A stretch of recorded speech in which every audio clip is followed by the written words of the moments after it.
Sekarang ini yang akan kita bahas. Jadi kita akan masuk ke contoh pengujian hipotesis statistik. Nah, contoh yang pertama, kita akan masuk ke contoh pengujian diskrit. Di sini, misalnya kalian diminta untuk mencari suatu dugaan, misalnya di awal kalian mengetahui bahwa efektivitas dari vaksin adalah 25% setelah 2 tahun. Jadi setelah 2 tahun di sini 25% orang akan kebal akibat dari vaksin. Nah, misalnya di sini ternyata ditemukan suatu vaksin yang baru, performanya tuh menjadi lebih baik. Misalnya ada 20 orang yang dipilih untuk menggunakan vaksin baru tersebut. Nah, misal di sini jika terdapat 8 orang yang mampu melewati 2 tahun tanpa terjangkit virus, maka vaksin baru lebih baik. Oke, dan apabila di sini, 8 orang, nah dirasa itu cukup untuk mendukung hipotesa bahwa vaksin baru lebih baik. Nah, karena di sini lihat vaksin lama dia punya efektivitasnya 25%, otomatis secara teoritis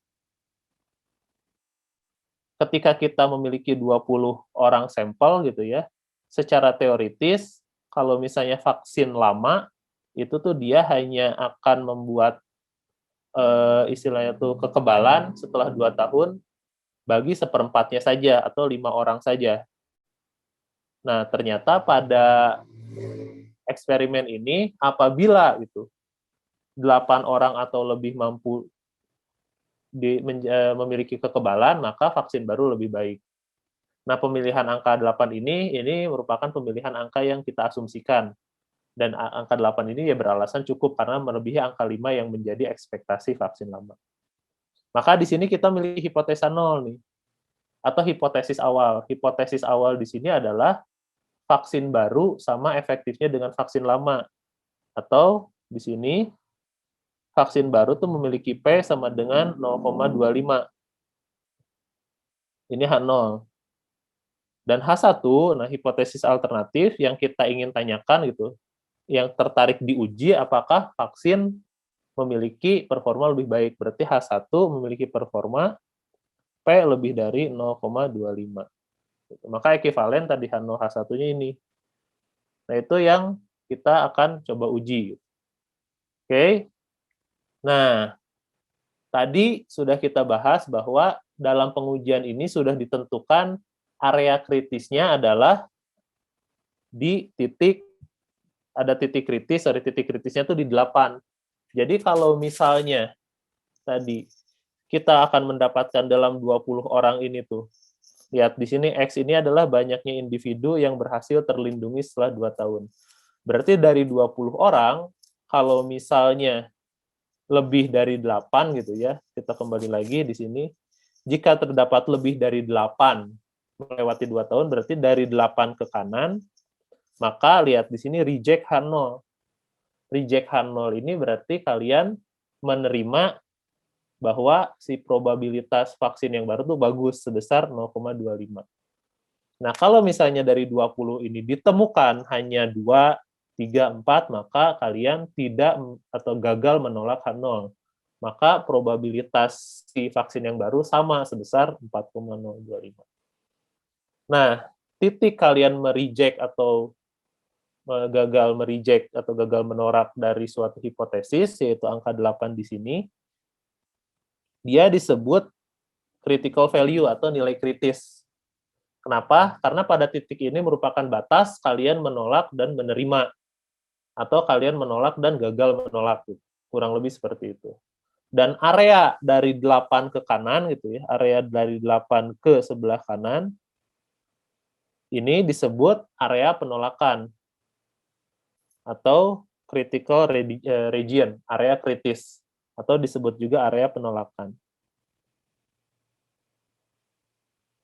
Nah, karena tadi ketika kalian mendapatkan dari 20 sampel ini ternyata 10 orang dari 20 gitu ya, ternyata 10 orang itu dia memiliki tadi kekebalan gitu ya. maka kesimpulannya kalian mereject atau menolak K0. Oke, kurang lebih ini untuk proses pengujian statistik. Jadi kalian sudah menentukan hipotesanya apa, kalian cari nilai kritisnya ada di mana, kemudian kalian bandingkan hasil pengujian kalian atau hasil sampling kalian dengan area penolakan dan penerimaan ini. Sehingga nanti akan disimpulkan itu ya. Kesimpulannya sesuai dengan tadi sampling kalian seperti apa. Oke, sampai sini dulu ada yang mau ditanyakan?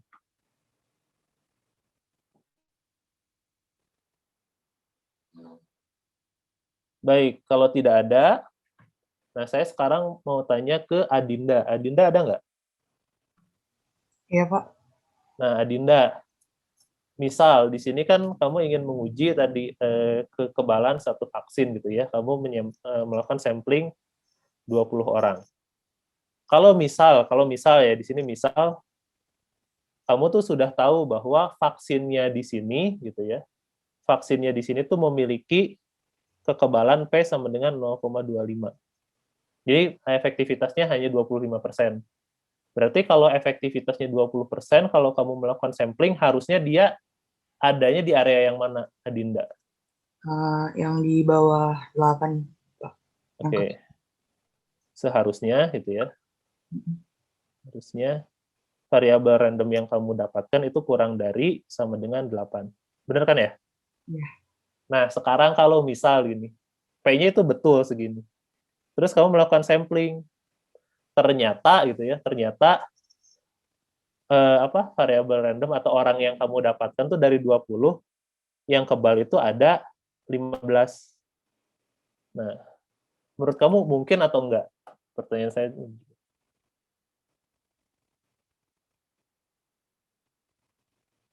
Mungkin nggak? Mungkin lebih besar ya, Pak, dari 0,25. Enggak, di sini kita udah punya keputusan, misal kebenarannya gitu ya. Kebenarannya. Nah, jadi emang benar nih bahwa si vaksin baru tuh efektivitasnya cuma 25%. Tapi ternyata kamu mendapatkan sampel di mana orangnya tuh yang kebal 15 orang. Ini mungkin atau enggak kejadian ini terjadi? Mungkin, tapi kemungkinannya kecil. Betul, mungkin, tapi kemungkinannya kecil. Secara real, kasus seperti ini, eh, kamu sempat atau kamu tahu nggak contoh kasus realnya kayak gimana?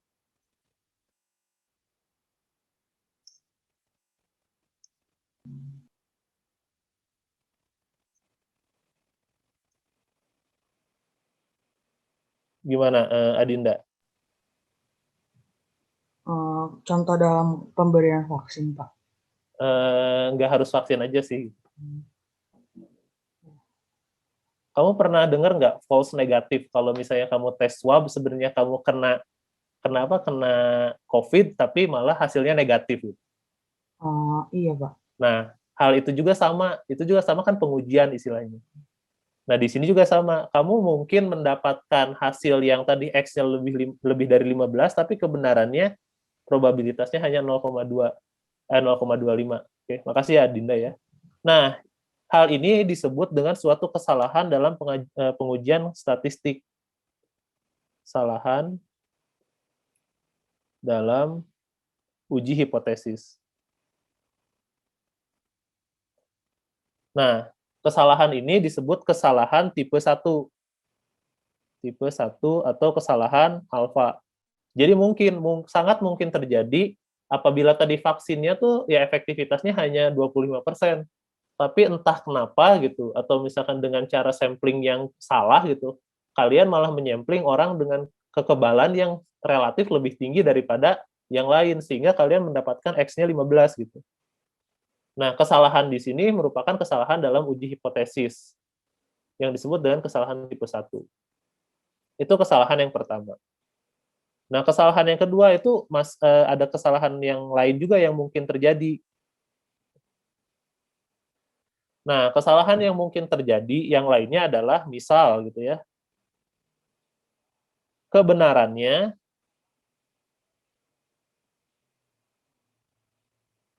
si vaksin ini gitu ya, vaksin memiliki probabilitas atau efektivitas dari si vaksin itu lebih dari 0,25.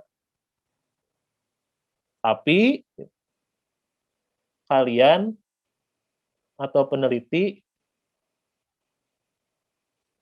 menerima atau gagal menolak gitu ya, H0. Nah, ini juga mungkin terjadi. Tadi kebenarannya si vaksin ini tuh probabilitas atau efektivitasnya tuh 0,25. Nah, tapi ketika melakukan sampling, kalian itu malah mengambil orang dari populasi yang punya tingkat kekebalan yang rendah gitu. Kalian sampling, taunya dapatnya 5. Oke. Nah, ada Karima nggak? Karima Tamara? Ada, Pak. Nah, Karima, kalau misalnya kamu melakukan sampling, terus yang kebal tuh cuma 5 orang, berarti kesimpulannya apa? Ada itu tadi, kesalahan. Iya, kesalahan. Berarti kesimpulan dari uji statistiknya apa? Maksudnya kesimpulannya, kan kesimpulan tuh do not reject H0 atau reject H0. Nah, misalkan dengan X sama dengan 5 tadi, kesimpulannya apa? Kesimpulannya reject. Maksudnya, Pak? Gimana? Kesimpulan reject atau do not reject? Tadi titik kritisnya kita ada di berapa? 8. Di 8. Nah, kamu dapat 5, berarti Oh, do not reject. do not reject. Kesimpulannya tuh do not reject. Do not reject tuh berarti menerima kan ya? Ya, Berarti P-nya seberapa? 0,25. 0,25. Tapi yang kebenarannya probabilitasnya harusnya berapa? Lebih dari 0,25. Ini salah atau benar kalau gini? Salah. Salah. Nah, ini tipe kesalahan yang selanjutnya. Terima kasih, Karima. Tipe kesalahan yang selanjutnya yang ini. Nah, yang ini disebut tipe kesalahan kedua atau tipe kesalahan beta. Jadi, tipe kesalahan kedua ini kalian menerima kesimpulan yang salah atau menerima H0 yang salah. Oke, nah tadi yang pertama di sini kalian menolak. Nah, yang pertama tadi di sini yang satu, ini kesalahan 1, ini kesalahan 2 ya. Jadi ada 2 tipe kesalahan dalam uji statistik. Kesalahan tipe 1, kebenarannya 0,25 atau H0-nya sudah benar, tetapi kalian menolak H0. Oke? Yang kedua, di sini H0-nya dia salah, tapi kalian menerima. Nah, inilah yang disebut dengan possible situation atau kemungkinan-kemungkinan yang terjadi pada statistical testing atau testing dari uji hipotesis. Di sini kalian ada 2 kemungkinan, H0-nya benar.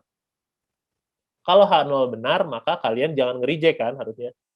Maka ini decision yang tepat. Tapi tadi H0-nya ini benar. Atau dugaan awal kalian itu benar, tapi kalian menolak dugaan kalian yang benar itu. Nah, ini error tipe 1. Ini disebut juga error produsen. Oke. Nah, yang kedua tadi, H0-nya itu salah, tapi kalian tidak menolak H0. Sekali lagi H0 itu salah, tapi kalian terima nih yang kesalah ini. Nah, ini kesalahannya itu kesalahan konsumen. Dan terakhir, kalau H0-nya salah dan kalian reject H0 itu benar. Nah, sekarang sedikit mengapa disebut kesalahan produsen dan ini disebut kesalahan konsumen. Secara analoginya tuh kayak gini. Kalian memproduksi barang, oke?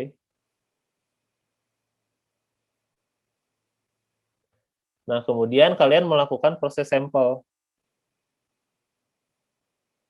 Barangnya ini, samplingnya tuh ternyata gitu ya, kalian menentukan kalau misalnya ada 5 cacat, itu kesimpulannya tolak, oke? Nah, 5 cacat ini tuh menunjukkan bahwa populasi atau dari ininya tuh lagi jelek gitu, produksinya jelek. Maka kalian cacat. Kalian tolak. Nah, kesalahan tipe 1 gitu ya.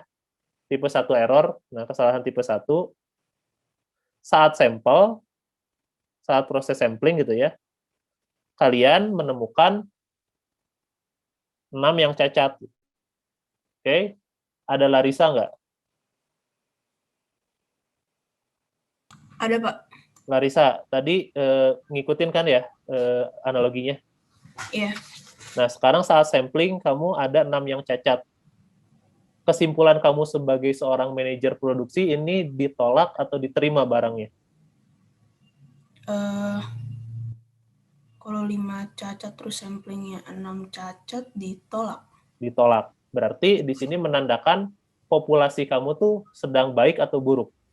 Sedang buruk. Buruk. Nah, tapi kalau misalnya sebenarnya ya, populasi kamu tuh baik, tapi kamu menolak ini, kamu sebagai produsen rugi apa untung?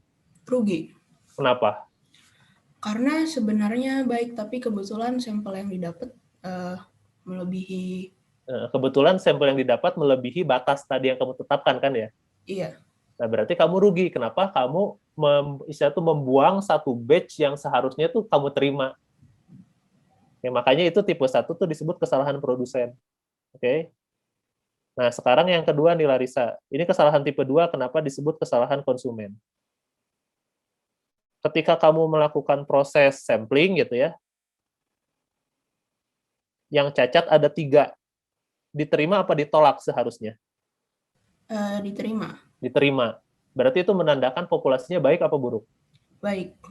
Nah, tapi kalau misalnya ya, secara real itu populasinya lagi buruk, tapi kebetulan kamu cuma nerima 3 yang cacat saat sampling, dan kamu itu tadi ketika 3 kan menerima kan ya?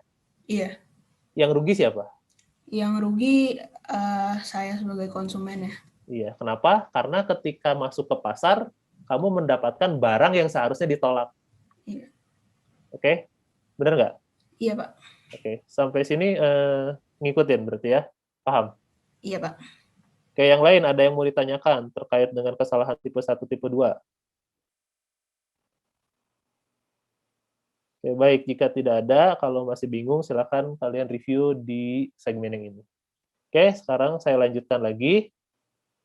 Nah, tadi definisi-definisinya itu sama dengan apa yang kita bahas, bahwa kesalahan tipe 1, kalian mereject atau menolak hipotesa 0, yang mana sebenarnya hipotesa 0 itu dia benar. Contohnya tadi, kenyataannya vaksin baru tuh tidak lebih baik. Nah, maka vaksin baru P-nya tuh kan tadi tidak lebih baik sama dengan 0,25. Namun penyampelan menemukan lebih dari 8 orang tidak terpapar virus. Berarti di sini ternyata ya kalian melakukan kesalahan tipe 1. Yang kedua, tadi ketika H0-nya itu salah, tapi kalian gagal menolak H0 tersebut. Contohnya tadi, kenyataannya vaksin baru lebih baik, yang mana P-nya lebih dari 0,25 kenyataannya. Tapi ternyata saat penyampelan kalian menemukan orangnya tuh kurang dari sama dengan 8, maka malah kalian itu menerima H0 atau do not reject H0-nya. Kurang lebih seperti itu. Nah, pertanyaannya tadi berapa persen sebetulnya kemungkinan kalian melakukan kesalahan atau probabilitas kalian melakukan kesalahan tipe 1 tuh probabilitasnya berapa persen? Nah, kemungkinan kalian melakukan kesalahan tipe 1 dari setiap uji hipotesis disebut dengan level of significance atau alpha. Nah, harusnya kalian udah mulai recognize nih, alpha yang kemarin sering kita bicarakan pada saat prediksi, estimasi, interval, dan lain sebagainya, ternyata menunjukkan sesuatu. Yang mana di sini ditunjukkan oleh probabilitas terjadinya error atau kesalahan. Nah, di sini alpha itu secara spesifik menunjukkan kesalahan tipe 1. Oke, contoh bagaimana menghitung nilai alfa gitu ya. Kan kalau misalnya minggu lalu nilai alfa tuh biasanya kita tentukan alfa 5%, alfa 10%. Nah, berarti penentuan-penentuan ini tuh kita ingin menentukan maksimal salah gitu. Maksimal error. Nah, ini yang dimaksud dengan alfa kemarin. Jadi kita ingin tahu nih, ketika kita mengestimasi, errornya itu maksimal berapa persen. Kurang lebih seperti itu. Nah, sekarang kalau misalnya kita diminta untuk mencari alfanya atau mencari probabilitas kesalahannya, contoh pada kasus yang vaksin, misalnya, di sini kita ingin mencari berapa sih probabilitas tadi terjadinya kesalahan atau error pada uji hipotesa. Di sini kalian akan mencari probabilitas error tipe 1. Tadi, probabilitas error tipe 1 itu adalah kalian mereject H0 saat H0-nya benar. H0 benar adalah P sama dengan, tadi kan kita memiliki H0, P sama dengan 0,25. Tapi P ini malah di reject. Oke. Nah, pertanyaannya tadi, kapan kita mereject si P0 ini? Si H0 ini. Di reject pada saat ini, X lebih besar daripada 8. Maka kemungkinan tipe 1 error ini adalah saat kalian menemukan lebih dari 8 orang yang kebal, padahal probabilitasnya 1,4.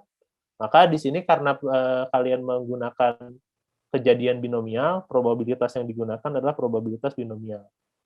Nah, di sini kalian buka lagi Walpole-nya untuk jumlah iterasi atau jumlah eksperimen sebanyak 20, terus kalian mendapatkan nilai 8 atau lebih, maka kalian menjumlahkan probabilitas dari 9, 10, sampai 20. Maka di sini nilainya 1 min, nilai probabilitas ini. Maka di sini kita dapatkan probabilitas kemungkinan kesalahan alfanya adalah 1 min 0,9591. Jadi di sini kalian bisa dapatkan lewat tabel atau lewat Excel. Maka inilah kesalahan alfanya. Nah, pertanyaan kedua, sekarang bagaimana kita mencari kesalahan beta? Oke.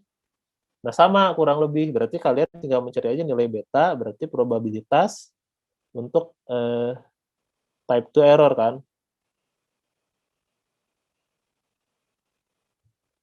Oke, probabilitas type 2 error berarti kalian akan mencari kemungkinan kalian akan, tadi kalau ini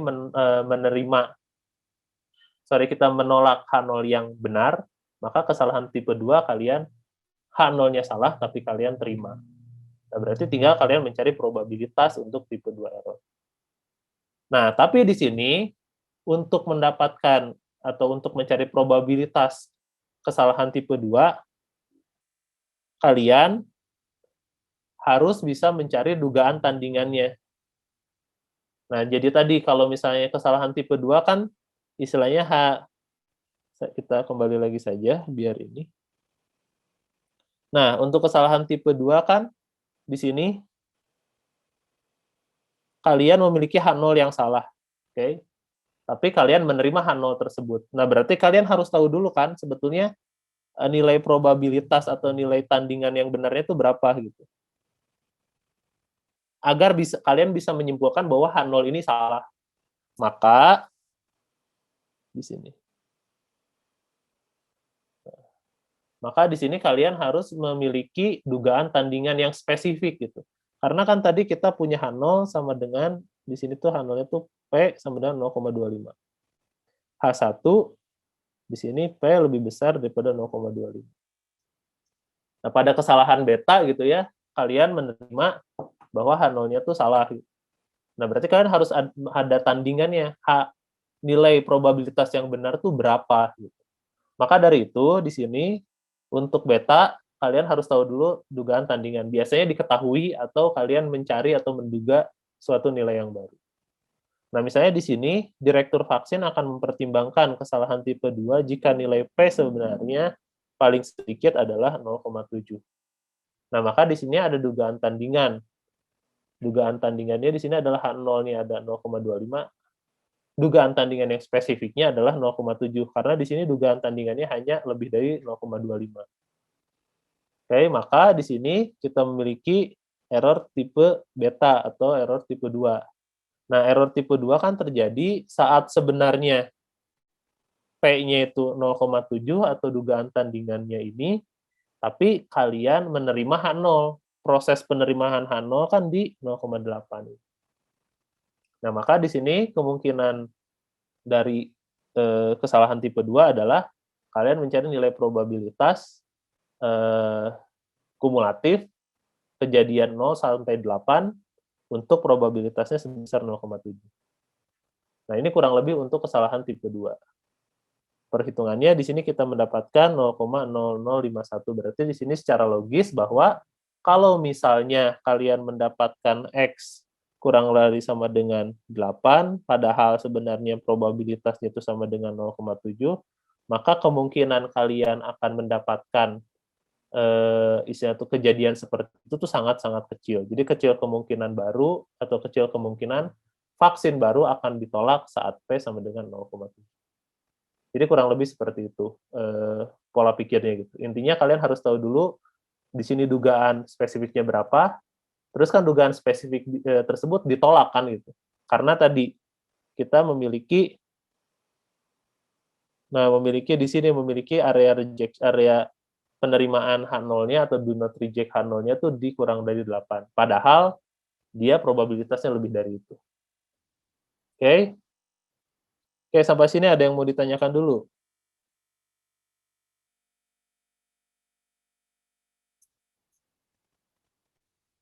Oke, baik. Jika tidak ada, nah, fungsi alfa dan beta ini atau kesalahan tipe 1 dan tipe 2 ini tuh dia ternyata memiliki suatu hubungan. Hubungannya seperti apa gitu ya. Tadi. Oh, ini masih dilanjut ya, sorry sebentar. Tadi 0,7 probabilitas tandingan yang spesifiknya. Nah, misalnya di sini kita punya probabilitas tandingannya 0,5. Nah, di sini si direktur itu tidak mau kesalahan tipe 2 terjadi ketika P 0,5.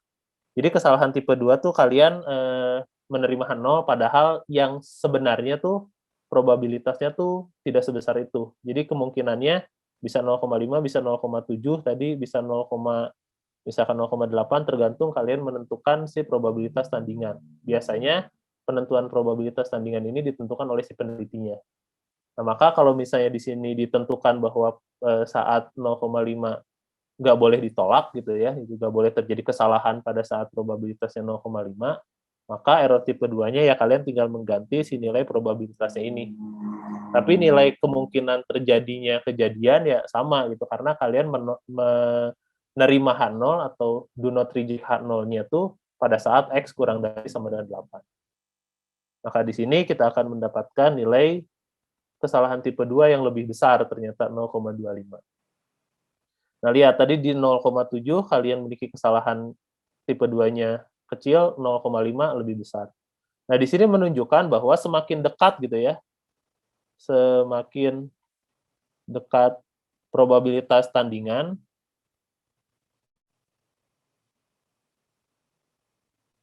spesifik ya, dengan H0, nah nilai beta itu akan lebih tinggi. Kenapa? Karena kan akan semakin dempetan kan gitu. Karena ketika kalian tadi punya H0, di sini P-nya tuh sama dengan 0,5 gitu ya, 0,25, H1-nya itu P-nya tuh lebih dari 0,25, maka semakin dekat si H1 spesifiknya ini ke 0,25 kan semakin probabilitas kesalahan tipe 2-nya semakin tinggi. Kenapa? Tadi apa yang saya diskusikan dengan Fisha di awal gitu, bahwa saat kalian mengambil 100 sampel, itu kalian nggak exactly dapat 10 kalau misalnya 10%. Bisa jadi 12, bisa jadi 13. Tetapi gitu, kalau misalnya ternyata probabilitas tandingannya itu bahwa kalian di sini kan H0 misalnya. H1 spesifiknya itu ya, spesifik 12% gitu, maka ketika kalian mendapatkan 12, bisa jadi gitu, probabilitas aslinya tuh P sama 0,12. Yang mana kalau misalnya kalian menerima H0, ya berarti ini terjadi kesalahan tipe 2. Kurang lebih seperti itu. Jadi semakin dekat probabilitas tandingan dengan H0, maka beta akan semakin tinggi. Oke. Silakan kalau ada yang mau ditanyakan, bisa langsung ditanyakan saja gitu ya. Oke, kita lanjutkan lagi. Nah, nilai beta juga tadi bisa diperkecil. Jadi tadi nilai beta ini dia 0,2 tuh cukup besar kan gitu. 25% kalian melakukan kesalahan. Nah, cara untuk memperkecil nilai alfa dan beta tuh ada nilai beta dan alfa itu ada dua cara. Cara yang pertama, kita ubah area kritis. Nah, tadi area kritisnya tuh asalnya 8. Kita geser jadi 7. impact-nya apa gitu. Nah, untuk kesalahan alfa, lihat. Yang pertama kita masuk kesalahan beta dulu deh ya. Yang pertama kita lihat kesalahan beta. Kesalahan beta, dia terjadi tadi saat kalian menerima 7 apabila P-nya yang sebenarnya adalah 0,5. Maka nilai kesalahan betanya menjadi 0,13. Yang asalnya 25% jadi sisa 13%. Nilai betanya menjadi turun. Tapi ketika nilai beta turun, lihat kalian pada kesalahan alfa atau kesalahan tipe 1, nilai alfanya yang asalnya tadi kita memiliki nilai alfanya sekitar 5% gitu ya, sekarang jadi 10%. Nilai alfanya naik. Nah, di sini ada trade-off gitu. Kalau misalnya kalian ingin memperkecil nilai beta dengan menambah luas area kritis, maka nilai alfanya tuh akan berbanding terbalik gitu. Nilai betanya turun, nilai alfanya naik. Kurang lebih seperti itu. Nah, di sini kalau misalnya untuk memperkecil salah satu nilai dengan cara menggeser garis kritis, maka nilai kesalahan lainnya akan naik. Ya ini cukup masuk akal gitu. Karena kan tadi nilai alfa di sini terjadi kesalahannya tuh apabila kalian menerima H0 yang salah. Nah, proses penerimaannya yang tadi asalnya 8, kalian geser menjadi 7, gitu ya, maka errornya akan menjadi lebih besar. Kenapa? Karena kalian mempersempit ruang penerimaannya di sini. Penerimaan H0-nya. Kurang lebih seperti itu. Nah, pertanyaannya sekarang bagaimana kalau kalian ingin memperkecil nilai alfa dan beta dua-duanya secara simultan? Oke. Saya mau tanya ke Fahrian. Halo Fahrian. Iya, Pak. Oke, Fahrian. Menurut kamu, bagaimana caranya untuk memperkecil nilai alfa dan nilai beta tanpa tadi adanya trade-off nilai alfa dan beta ini? Kira-kira. Mungkin sampelnya diperbesar, Pak. Betul, jadi sampelnya diperbesar. Terima kasih, Fahrian. Jadi untuk memperkecil nilai alfa dan nilai beta, itu bisa juga dengan cara kalian memperbesar sampel. Nah, kenapa nilai sampelnya diperbesar? Sama logikanya kayak atau seperti kita melihat informasi yang kita dapatkan dengan semakin banyak sampel, maka akan semakin banyak. Oke. Nah, ini sebelum kita lanjutkan, ini ada kesimpulannya. Maka jika ukuran sampel tidak berubah, penurunan probabilitas menyebabkan kenaikan probabilitas pada jenis yang lain. Oke, nah sekarang apabila kita ingin menurunkan dua kesalahan tersebut dengan meningkatkan ukuran sampel, itu bisa. Nah, contoh gitu ya, jumlah pada kasus vaksin kita tingkatkan jadi 100, asalnya 20 jadi 100. Kemudian tadi dari 20, titik kritisnya kan ada 8. Ini karena kali 4 jadi 36, dikali 4 juga gitu. Atau di sekitaran 36 lah istilahnya gitu. Nah, kemudian di sini kita ingin mencari kesalahan tipe satunya itu menjadi sebesar apa. Oke. Nah, ini jangan lupa pada bahasan teori probabilitas pada minggu-minggu akhir kalian kuliah sebelum UAS. Bahwa apabila binomial ini dia memiliki jumlah n yang cukup besar, itu maka di sini kalian bisa melakukan aproksimasi atau pendekatan distribusi binomial menjadi distribusi normal. Oke? Maka di sini kalian bisa mendapatkan nilai rataan dan nilai standar nilai variansi dari nilai rataan dan variansi itu dari dengan pendekatan si distribusi normal. Nah, sebagai review berarti di sini untuk rataan dari populasinya di sini kalian mu sama dengan bisa didapatkan dari n kali p kan. Berapa jumlah si sampelnya dikali dengan probabilitasnya. Oke, kemudian variansi berarti di sini kita bisa mendapatkan atau mencari nilai sigma yang didapatkan dari akar n dikali p dikali q-nya. Nah, maka di sini kalian mendapatkan mu-nya np di mana ini ada 100 dan kalian probabilitasnya tadi 1/4, maka di sini secara teoritis gitu ya kalian memiliki rataan dari distribusinya adalah 25, kemudian kalian memiliki variansi, tadi dapat dari NPQ atau NP dikali P-1 komplemennya, dapat 4,33. Nah, dari sini kalian bisa mencari tadi nilai alfanya. Oke, nah misalnya tadi, sekarang kan kita akan mengaproksimasi suatu kejadian binomial dengan distribusi normal. Oke. Nah, di sini kita memiliki nilai rata-rata dari si distribusinya adalah mu sama dengan 25. Ini didapatkan dari N kali P kan. Kita mendapatkan nilai sigmanya juga. Nah, jangan lupa bahwa karena kalian ini melakukan proses pendekatan dari distribusi binomial menjadi normal, maka kalian harus ingat bahwa distribusinya itu tidak serta-merta gitu ya, tidak seindah ini gitu. Distribusinya itu berbentuk distribusi yang diskrit, bukan kontinu. Yang dimaksud diskrit itu seperti apa? Ya ini tuh 25 tuh di sini berbentuknya tuh berbentuk chart tabel seperti ini, batang seperti ini. Jadi ini 25 di sini. Nah, dan seterusnya. Sehingga, nah di sini saat kalian tadi mendapatkan titik kritisnya 36, nah maka di sini kenapa 36,5? Nah, karena kan kalian mendekatinya dengan distribusi normal. Berarti kalau memiliki batang seperti ini, nilai 25 tuh nilai tengahnya, berarti nilai batas atas kelasnya tuh 25,5 dan nilai batas bawahnya tuh 24,5. Nah, itu review kenapa sekarang nilai batasnya tuh 36,5. Nah, karena pendekatan diskrit, nah di sini kalian punya nilai batas 36,5 untuk titik kritisnya. Maka nilai alfa adalah nilai yang diarsir atau nilai probabilitas yang ada di sebelah kanan dari 36,5. Maka di sini cara yang kalian lakukan untuk mereview ada Kevin Juan. Iya Pak, ada Pak. Oke, Kevin, bagaimana cara mencari probabilitas alfa, Kevin?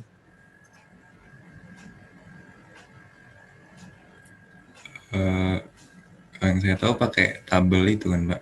Oke, tabel. Tapi sebelum masuk ke tabel kan tabel itu distribusinya tuh distribusi normal standar kan ya? Iya Pak.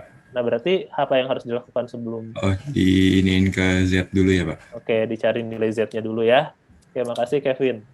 Jadi kalian di sini harus mencari nilai Z-nya dulu. Maka nilai Z didapatkan dari, nah ini berarti nilai X bar-nya kalau yang tadi itu ya, atau nilai batasnya dikurangi dengan rata-rata, mu dibagi dengan nilai sigma. Nah, maka di sini nilai batasnya 36,5 karena kalian ingin mencari probabilitas ke kanan, dikurangi dengan rata-rata, dibagi dengan nilai 4,33, maka didapat 2,66. Oke, nilai 2,66 ini baru kalian cari di tabel. Z. Nah, maka didapatkan tipe errornya di sini adalah kalian mendapatkan nilainya probabilitas Z lebih besar daripada 2,66, maka nilai alfanya tuh 0,0039. Nah, sebelumnya tadi kita punya nilai 0,0409 dan di sini yang saat dia nilainya itu dibandingkan dengan si X-nya sama dengan 7, di sini kan X-nya sama dengan 7, yang di sini X-nya sama dengan 8. Nah, maka di sini kita bisa menyimpulkan bahwa dengan menambah jumlah N atau jumlah sampel, kalian akan memiliki kesalahan alfa yang lebih sedikit. Nah, tapi di sini juga jadi trade-off kan. Ketika kalian memiliki jumlah N yang banyak, ya otomatis ini cost dong, biaya gitu. Contohnya kalian mau melakukan proses vaksinasi sampling pada 100 orang, ya kalian harus punya biaya mendatangkan 100 orang dibandingkan 20 orang. Ini juga tetap cost juga untuk menghindari kesalahan, kalian ada uang yang harus dibayar. Kurang lebih seperti itu. Oke, terakhir di sini untuk masalah yang beta juga sama, kalian ingin kalian ingin coba cek misalnya dengan kalian menaikkan jumlah N-nya berapa misalnya itu penurunan nilai kesalahan beta. Nah, di sini tadi sama, kita punya nilai mu-nya. Nilai mu-nya didapatkan dari N kali P, di mana probabilitasnya di sini gunakan probabilitas tandingan. yaitu setengah, kita dapat nilai 50, dan sigmanya kita gunakan sigma dengan nilai probabilitas tandingan ya. Nah, di sini kalian akan mendapatkan atau melihat suatu perbedaan yang cukup menarik untuk logika bagaimana sih kesalahan tipe 2. Nah, lihat di sini. Di sini kan kesalahan tipe, H0. Nilai H0 atau nilai dugaan awal kalian bahwa probabilitas sama dengan 0,25. Maka rata-ratanya di sini mu sama dengan ini kan. Kesalahan tipe 2 terjadi saat kalian menerima H0, tapi sebetulnya, nah yang sebenarnya ini kan. Nah, pertanyaannya, probabilitas yang disebut probabilitas beta tuh yang mana? Lihat, di sini kalian akan menerima H0 tuh kan pada area ini kan. Saya menerima H0 tuh pada area yang pertama. Nah, di sini ada perpotongan antara area pertama dan area yang kedua. Kalau misalnya kalian lihat, nah di sini. Lihat di sini ada sedikit arsiran itu. Nah, probabilitas tipe 2 tuh, kesalahan tipe 2 atau arsiran untuk kesalahan tipe 2 tuh di beta tuh di sini. Jadi, kalian menerima H0 di area ini, maka lihat di sini tuh batasannya tuh ada di perpotongan ini. Karena nilai H1 dan H0-nya itu dia saling berdempetan. Nah, tapi di sini kalian malah menerima, padahal sebenarnya tuh dia nilainya 50 gitu. Kurang lebih seperti itu untuk secara grafis gitu ya. Kenapa atau bagaimana si probabilitas tipe 2 itu terjadi gitu. Jadi seharusnya kalian menerima di sini, tapi malah kalian menerima H0. Mungkin terjadi, mungkin gitu. Karena di sini yang sebenarnya itu bisa terjadi, tapi probabilitasnya sangat-sangat rendah. Oke? Kurang lebih seperti itu. Jadi, probabilitas tipe 2 itu merupakan perpotongan antara probabilitas awal dan probabilitas tandingannya. Perpotongannya di mana? Ya tadi, di batas dari si nilai batas untuk pada uji hipotesis yang kita lakukan untuk H0 sampai dengan tak hingga ke sebelah kiri untuk H1. Maka untuk probabilitas beta di sini, untuk mencari probabilitasnya, kita sekarang mencari nilai Z-nya juga sama. Dengan batasannya adalah 36,5, yaitu batasan di sini, batasan untuk yang nilai beta, ke sebelah kiri untuk nilai rataan si probabilitas tandingannya, atau si nilai H1-nya, yaitu nilai rata-ratanya 50. Maka di sini dibagi dengan sigma, sigmanya itu ada 5, maka didapat Z-nya min 2,7. Nah, kita cari nilai Z min 2,7 itu berapa? Ya kemungkinannya ada di tabel. Di sini kita bisa memiliki nilai probabilitasnya 0,0035. Betul, karena ini sangat-sangat kecil sekali. Gitu. Dan sebelumnya di sini kita mendapatkan nilai beta untuk masing-masing yang di sini yang 8, di sini X-nya 7 ya. Saat kita menggeser titik kritisnya, tentunya di sini saat kita menambah nilai N atau nilai sampel, maka akan lebih kecil. Nah, sekarang di sini untuk ilustrasi untuk variabel acak yang kontinu kan tadi discrete dari sisi probabilitas. Nah, misalnya di sini kita memiliki satu ilustrasi yang lain untuk variabel acak yang kontinu. Jadi kalau misalnya variabel acak yang kontinu tuh, kalau misalnya kita rata-rata masa tuh 68, berarti kan sebetulnya masa atau berat si mahasiswa tuh bisa jadi 68,5, bisa jadi 68,51 dan seterusnya gitu. Nah, itu yang disebut dengan kontinu. Jadi nilai antara 0 sampai 1 tuh tidak terbatas. Tapi kalau misalnya di sini, kenapa disebut tadi, saya sebut di sini discrete gitu ya. Nah, ini. Kenapa disebut discrete? Karena ya yang titik kritis 36 tuh artinya ada 36 orang yang kebal gitu. 35,5 orang boleh nggak? Itu nggak boleh. Kenapa ya? Karena kita satuan unit hitungnya itu adalah satu orang secara utuh gitu. Nggak bisa 35,5. Nah, itu yang disebut dengan discrete sebagai review. Tapi kalau misalnya dengan continue ya tadi, kita bisa memiliki alternatif bahwa nilai di antara 0 sampai 1 itu tidak terbatas. Jadi rata-rata 68 ya hipotesis alternatifnya tidak sama dengan 68, bisa 68,1 kalau misalnya mau dibuat rapat gitu, atau misalkan dibuat renggang 70, 90, atau misalnya 66 gitu, itu bisa-bisa aja. Oke, misalnya tadi kita punya suatu kondisi gitu, kita ingin lihat rata-rata mahasiswa pria di suatu kampus, hipotesa kita gitu, hipotesa awal atau data awal memperlihatkan ada 68 kilo. Nah, kita menduga kayaknya nggak 68 kilo deh. Nah, maka di sini kita memiliki nolnya 68 dan dugaan kita rata-ratanya tidak 68. Nah, kalian harus jeli bahwa untuk alternatif bahwa rata-rata tidak sama dengan 68, berarti di sini kita punya satu insight gitu ya, bahwa H1 bisa jadi, atau rata-rata aslinya gitu ya, rata-rata asli bisa jadi mu-nya lebih besar dari 68 atau mu kurang dari 68 gitu. Nah, ini yang harus kalian coba ingat juga gitu, bahwa H1 tidak sama dengan tuh bisa lebih dari, bisa kurang dari. Nah, maka tadi hipotesis alternatif itu mencakup kurang dari atau lebih dari. Nah, misal dengan ketelitian tertentu, kita melakukan proses pemilihan alternatif, yaitu 67 dan 69. Berarti kita akan menolak apabila ketika kita melakukan sampling, kalau rata-ratanya 66, yang kita dapatkan 66,5, maka H0 kita tolak gitu ya. Nah, maka di sini kita memiliki area penerimaan dan area penolakan. Oke, di sini area penolakan.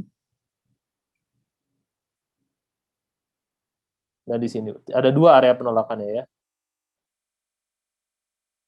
Nah, ini coba kalian lihat juga, ini beda dengan kasus yang vaksin tadi. Kasus yang vaksin tadi area penolakannya cuma 1 di daerah kanan, tapi di sini ada yang kiri dan kanan. Nah, ini yang dimaksud dengan two-tail test ya. Jadi two-tail di sini namanya. Atau kalian memiliki area penolakan di 2 sisi, kurang lebih seperti itu. Nah, misal kita mengambil sampel sebanyak 36 dan kita mengasumsikan sigma atau nilai standar deviasi dari populasi adalah 3,6. Sehingga didapat nilai sigma X adalah 0,6. Oke. Nah, cara menghitung probabilitas atau kesalahan tipe 1, yang pertama, kita bisa menggambarkan dulu si grafiknya. Oke. Syafira Putri Alisha ada nggak? Ada, Pak. Oke, bentar ya, saya share screen lagi. Oke, Syafira, tadi kita sudah lihat dari grafiknya kan, berarti kita punya rata-ratanya di 68 kan ya? Iya, Pak. Nah, 67 dan 69. Berarti area penolakannya di mana, Syafira? Di luarnya. Di luar, di sebelah kiri kanan mana itu? Oh, di sebelah kiri kanan 67, di kiri 67 sama di kanan 69. Oke, sekarang berarti probabilitas alfa tuh yang mana? Probabilitas alfanya yang Atau probabilitas kesalahan tipe 1? yang di kiri 67 sama di kanan 69. Oke, berarti kamu akan mencari nilai alfa ya.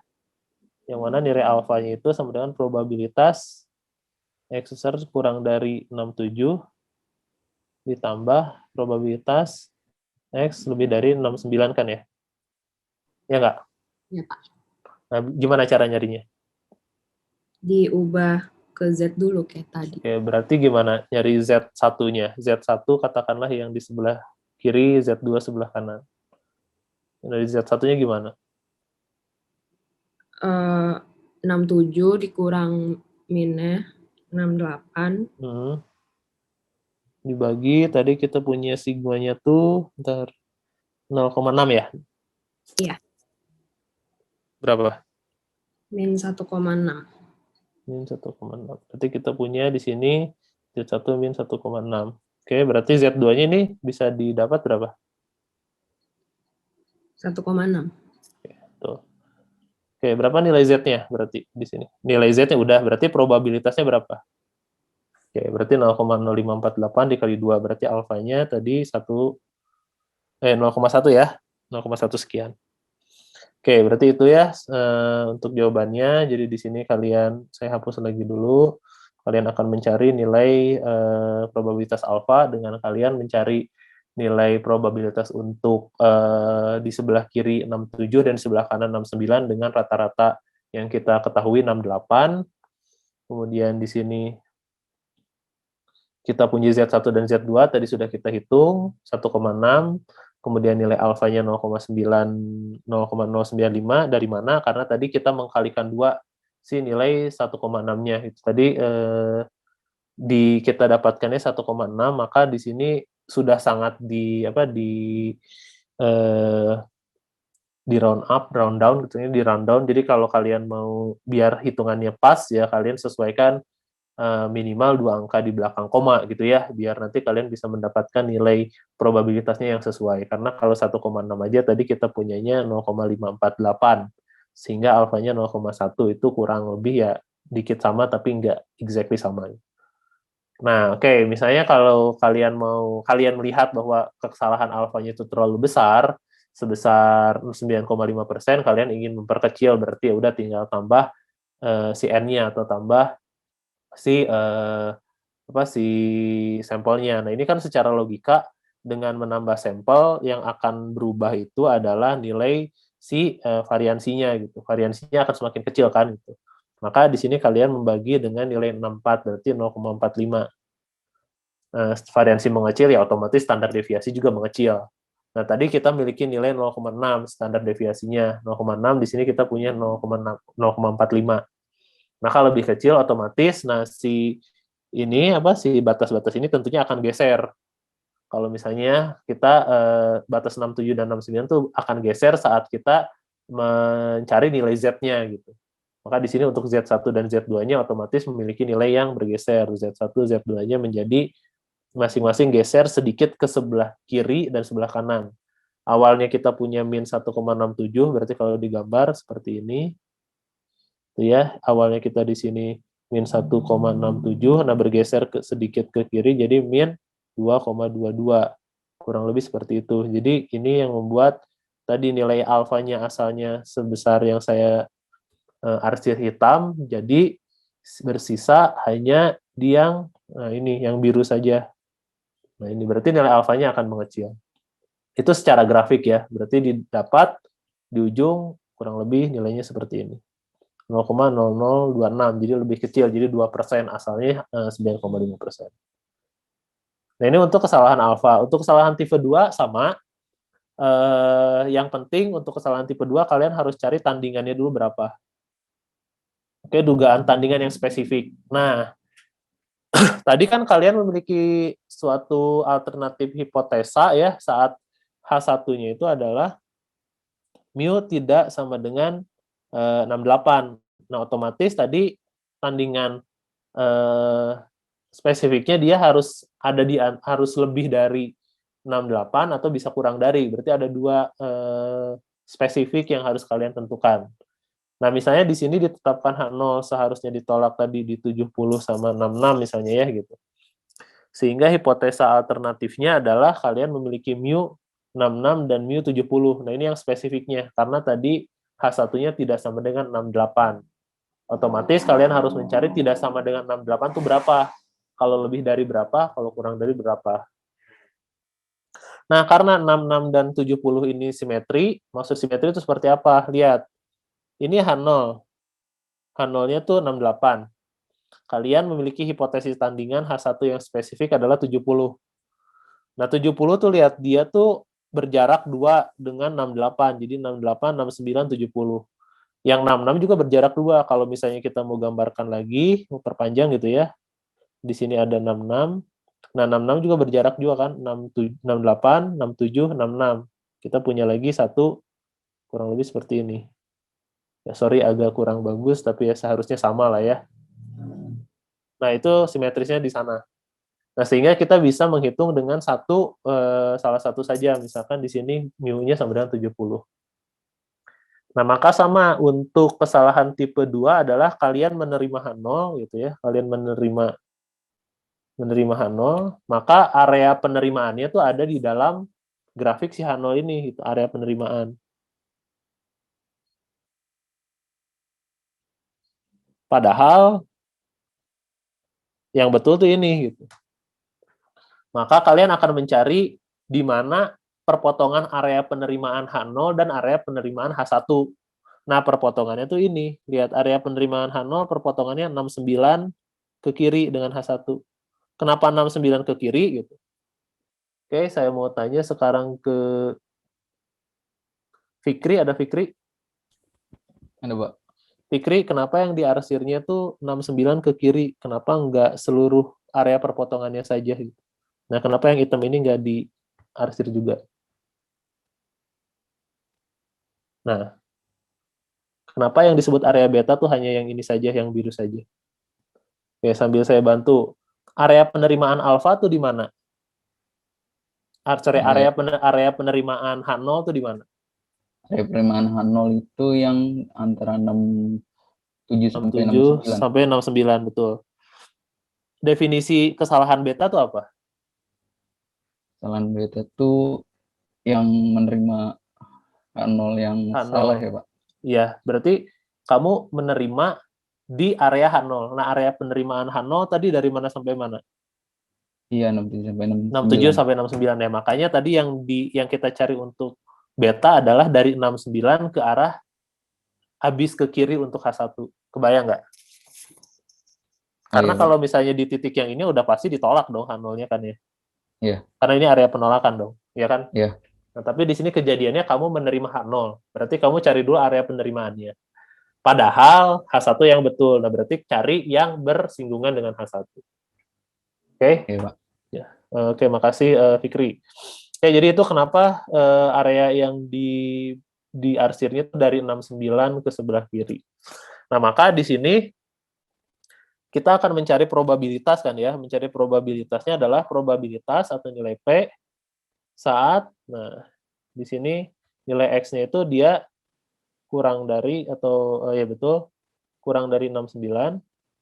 Kemudian di sini dengan mu-nya tuh mu H1, yaitu 70. Nah, kurang lebih seperti itu. Oke, masih ada Fikri nggak? Masih, Pak. Oke, Fikri, jadi gimana mendapatkan probabilitas betanya? Nah, sekarang saya coba berikan jawabannya. Di sini kita punya probabilitasnya 67 sampai 69. Nah, sekali lagi pertanyaannya kenapa 67 sampai 69, kenapa dari sini sampai ke sini? Ya karena sebetulnya nilai apa?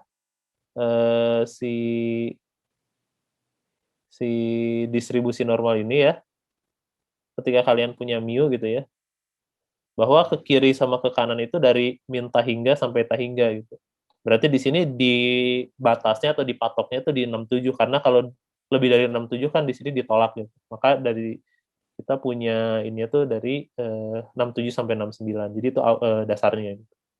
Nah, tadi punya Z1 dan Z2 yang sudah dicari oleh teman kalian, oleh Fikri, kemudian kita mendapatkan masing-masing nilai Z-nya. Nah, dari sini sama kalian cari di tabel. Oke. Maka cari di tabel untuk masing-masing nilai batas-batasnya, kemudian kalian cari probabilitasnya. Nah, jangan lupa kalau misalnya nyari di tabel dua batas ini berarti kalian harus menguranginya kan. Jadi di sini kalian mengurangi PZ minus 2,22 dengan PZ minus 66,7. Nah, didapatkan di sini nilai probabilitas kesalahan betanya adalah 0,0132. Maka jika alternatifnya juga 66, ya kalian punya beta yang sama. Jadi jangan lupa, ini jangan dikalikan 2 ya, karena ini bukan berarti kalian punya 2 area gitu, tapi di sini Jika alternatifnya 70, betanya 0,0132. Jika alternatifnya 66, betanya juga segitu. Jadi intinya kalian punya nilai beta yang sama. Nah, kemudian sebelum saya tutup segmen ini, tadi kita punya satu kesimpulan bahwa saat misalnya si alternatif H1-nya ini kita dekatkan dengan H0, maka kesalahan betanya itu akan semakin besar. Nah, dari hasil diskusi saya sama Fikri, kita mengetahui bahwa nilai beta ini adalah nilai perpotongan antara batas-batas area penerimaan H0 dan H1. Maka, nah lihat di sini, kalau misalnya kita memiliki H1 tandingannya 68,5, yang mana dia itu sangat dekat dengan 68, ya otomatis kita akan memiliki probabilitas kesalahan beta yang meningkat cukup signifikan, sangat tinggi. Nah, ini masuk akal, sangat-sangat masuk akal gitu. Kenapa? Ya karena tadi kalau misalnya kita menduga mu atau rata-rata berat badan mahasiswa itu 68 dan rata-rata sebenarnya itu misalnya tadi 68,5, kan ini sebetulnya nilai yang sangat berdekatan gitu ya. Maka kemungkinan kalian menerima H0 yang salah ya itu menjadi sangat tinggi gitu. Karena kalian memiliki nilai yang sangat berdekatan. Nah, maka dari itu, untuk mencari nilai betanya sama, kalian tinggal mencari batas-batasnya, batas Z1 dan batas Z2, di mana batas Z1-nya di sini nilai 67 atau batas untuk H0, kemudian rata-ratanya kalian gunakan rata-rata 68,5. Nah, ini didapatkan nilai kesalahan betanya itu adalah sangat tinggi, gitu, 86%. Jadi, hati-hati juga saat kalian membuat atau menetapkan suatu H1 tandingan yang spesifik, karena ya kalau semakin dekat tuh ya buat apa juga gitu, kalian tidak kadang-kadang tidak membutuhkan nilai spesifik, nilai yang cukup spesifik gitu antara 68 dan 68,5 misalnya, karena ya itu kan masih di area-area yang kurang lebih sama untuk segi berat badan gitu secara interpretasi.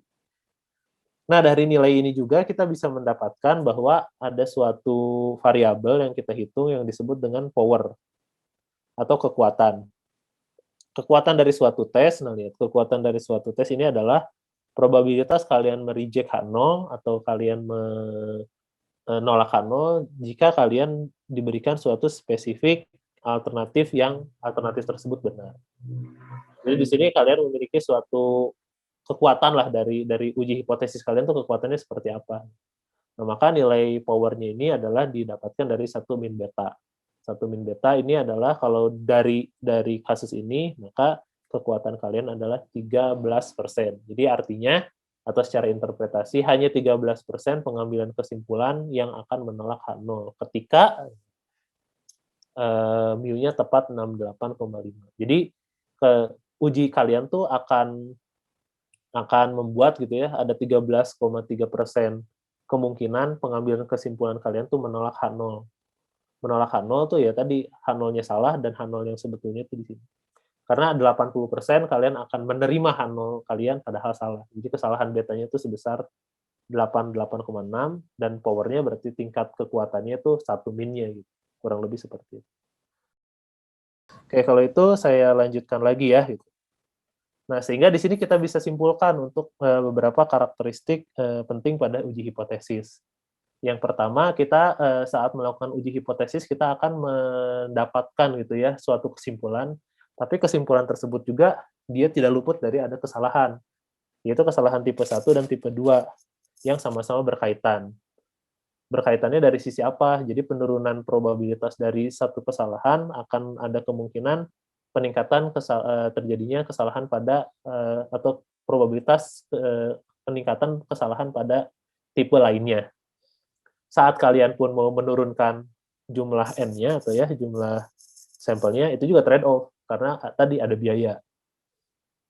Nah, luas area kritis merupakan probabilitas terjadinya kesalahan tipe 1. Tadi kita memiliki kalau misalnya kita punya satu distribusi gitu ya, distribusi normal yang memiliki batas bawah dan batas atas gitu ya.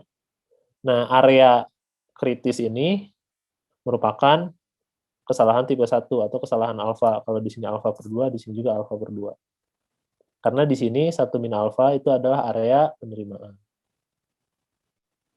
Oke. Dan untuk nilai alfa ini bisa kalian kurangi dengan menggeser titik Z1 ini, atau tadi N-nya kalian perbesar. Oke, secara gambar itu sudah sangat jelas. Nah, kemudian di sini penambahan ukuran N juga tadi bisa mengurangi nilai alfa dan beta bersamaan.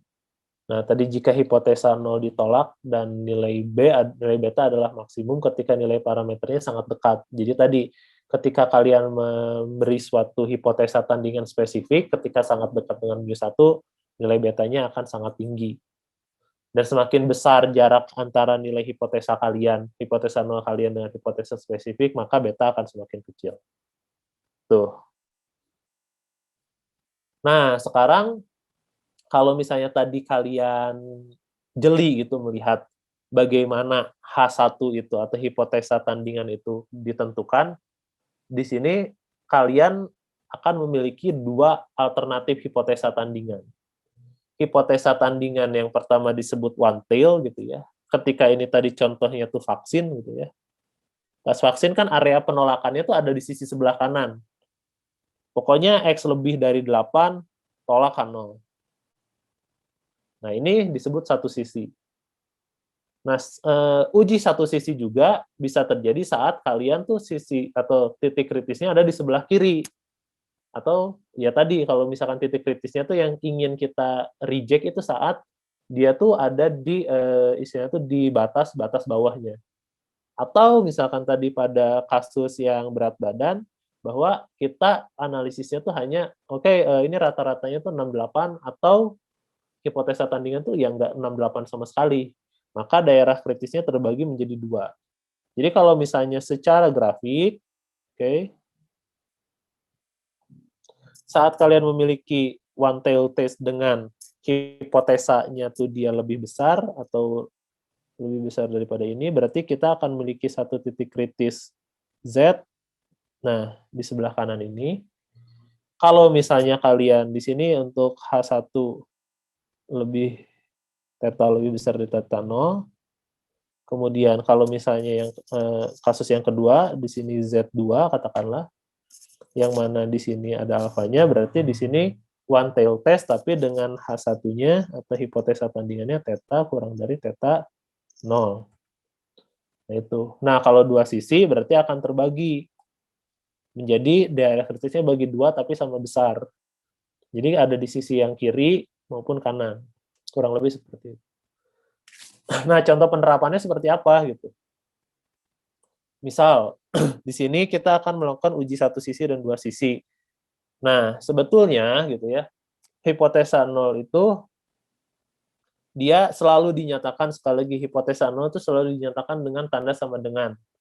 Nah, ini tuh interpretasinya apa? Memperjelas tadi alfanya tuh bisa dikendalikan, atau misalnya kalian sudah memiliki spesifik tingkat errornya gitu, atau error bisa dikendalikan. Itu yang pertama. Nah, bentuk uji satu sisi atau dua sisi bergantung pada penarikan kesimpulan kalian saat H0-nya ditolak. Sekali lagi, langkah pertama dalam uji hipotesa adalah ya kalian menentukan hipotesa kalian apa. Hipotesa kalian salah, ke bawahnya akan salah. Maka untuk pemilihan H1 tadi dengan 3 alternatif ini kalian harus benar dulu. Maka tadi untuk bentuk H1-nya seperti apa, atau hipotesa tandingan itu seperti apa, kalian harus cari dulu, lihat si H0-nya itu bagaimana saat dia ditolak. Nah, di sini akan menentukan lokasi kritisnya bisa diketahui setelah H1 dinyatakan. Lokasi kritisnya itu di mana? Di kiri, di kanan, atau di kedua sisi. Nah, contoh di sini. Pada pengujian obat baru terdapat dugaan. Nah, dugaan bahwa tidak ada obat yang lebih baik yang saat ini ada. Berarti dugaannya adalah tidak ada obat yang lebih baik daripada obat yang saat ini. Berarti H0-nya di sini adalah obatnya itu sama baik. Nah, berarti di sini dugaannya adalah tidak ada obat yang lebih baik. Berarti di sini kita akan menyimpulkan obat yang baru tuh dia harus menjadi lebih baik daripada obat yang sekarang. Jadi H0 ini sama baik. Berarti H1 ketika H0 ini ditolak, obat yang baru dia tuh lebih baik daripada obat yang lama. Maka di sini ujinya uji satu sisi dan daerah kritisnya sebelah kanan, karena lebih baik dan lebih buruk ya secara kuantitatif kadang-kadang angka tuh lebih besar tuh lebih baik. Maka ada di sebelah kanan. Nah, contoh kedua di sini. Kalian ingin membandingkan teknik pengajaran baru terhadap teknik konvensional. Dugaannya adalah dimungkinkan teknik baru bisa lebih baik atau lebih buruk. Nah, di sini kalian bisa udah mulai melihat bahwa kalau misalnya dugaan kalian itu bisa menjadi lebih baik atau lebih buruk, otomatis H1-nya dia memiliki rata-rata katakanlah tidak sama dengan mu0. Karena di sini ketika disimpulkan ya rata-ratanya itu bisa lebih baik atau bisa lebih buruk. Jadi itu ujinya untuk uji dua sisi. Oke, sampai sini ada yang mau ditanyakan dulu nggak? Kapan kalian menggunakan uji satu sisi dan uji dua sisi? Sebenarnya ini pernah kita bahas pada materi minggu lalu juga ketika saya diskusi dengan Wipra gitu. Bahwa kalau misalnya kalian ingin menguji hipotesa untuk kedatangan barang di si cepat gitu ya, ya kalian ingin mencari kalau misalnya lebih lama itu nggak mau gitu. Berarti kan itu area penolakannya itu di sebelah kanan. Tapi kalau lebih cepat ya nggak ada masalah. Gitu. Tapi beda misalnya dengan mesin si pensil gitu. Kalau misalnya kalian ingin menguji rata-rata mesin, ya otomatis kalian akan membentuk hipotesa untuk dua sisi. Kenapa? Karena kalau pensilnya terlalu panjang itu nggak bagus, perusahaannya rugi, karena kamu memproduksi atau menghabiskan raw material. Kalau terlalu sedikit, ya konsumen yang rugi. Diberikan satu target bahwa pensil itu harusnya panjangnya 15 meter, dikasihnya 10 meter gitu. Kurang lebih seperti itu. Nah, contoh sekarang di sini. Silahkan untuk dikerjakan.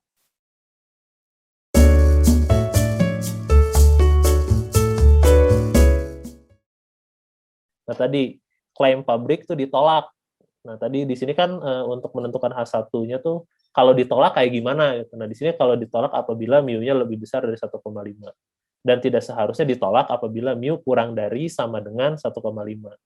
Maka hipotesisnya tadi H0 itu biasanya sama dengan, maka mu sama dengan 1,5. Atau kalau misalnya kalian mu kurang dari 1,5 itu sebetulnya nggak ada masalah, cuma ini tidak umum saja. Tidak umum. Oke. Dan yang ingin kalian uji itu kan sebetulnya dia tuh lebih besar atau enggak gitu. Nah, ini tidak umum aja. Makanya dibuatnya tuh sama dengan seperti ini. Dan H1-nya tadi betul, kalau ditolak tuh kayak gimana. Gitu. Oke, sampai sini ada yang mau ditanyakan dulu? Area kritisnya berarti di sebelah kanan kan. Berarti kalian akan menolak si hipotesa kalian kalau ternyata kandungan lemaknya itu lebih dari 1,5. Berarti H0 ditolak dan H1 diterima. Bahwa ternyata nggak sesuai klaim nih, nggak sesuai 1,5 tapi malah lebih dari. Oke?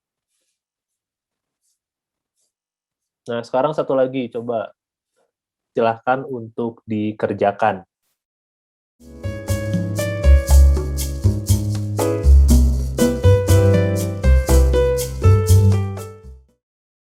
Maka di sini klaimnya ditolak apabila statistik uji lebih tinggi atau lebih rendah daripada 0,6. Maka hipotesisnya adalah, betul tadi kata Gabriela, ini ya. Baik, kuliah hari ini telah selesai. Kita akan bertemu pada segmen selanjutnya. Saya mengharapkan semua yang telah disampaikan pada segmen kali ini bisa kembali direview dan pekerjaan-pekerjaan yang bersifat tugas atau latihan soal bisa kembali dikerjakan untuk memperdalam dari sisi pemahaman materi dari saudara sekalian.